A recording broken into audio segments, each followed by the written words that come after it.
আসসালামু আলাইকুম। একটি নৌকা স্থির পানিতে ঘন্টায় ৬ কিলোমিটার যেতে পারে।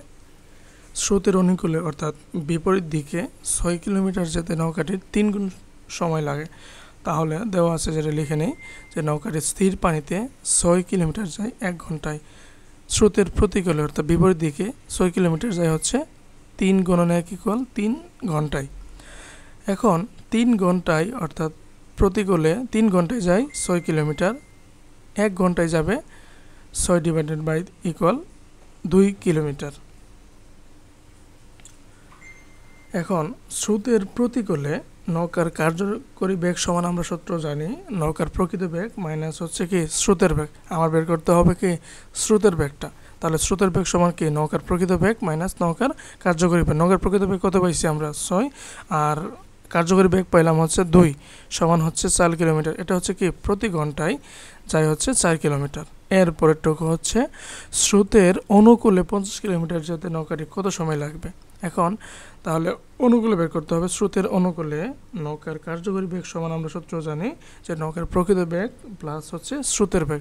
স্রোতের বেগ ৪ পাইছি এবং নৌকার প্রকৃত বেগ পাইছি হচ্ছে ৬,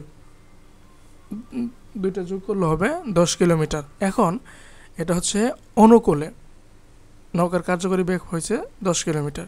তাহলে স্রোতের অনুকূলে ১০ কিলোমিটার যায় হচ্ছে ১ ঘন্টায়। এটা হচ্ছে পার ঘন্টা বা প্রতি ঘন্টা, ঠিক আছে। তাহলে স্রোতের অনুকূলে ১০ কিলোমিটার যায় ১ ঘন্টায়, ১ কিলোমিটার যায় ১/১০ ঘন্টায়। অতএব প্রশ্ন দেওয়া আছে ৫০ কিলোমিটার। তো ৫০ কিলোমিটার যায় হচ্ছে ৫০/১০ = ৫০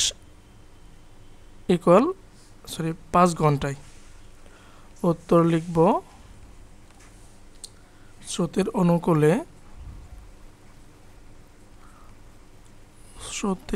অনুকূলে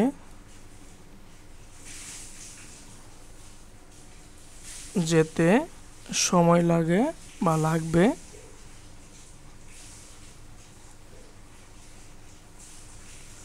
৫ ঘন্টা।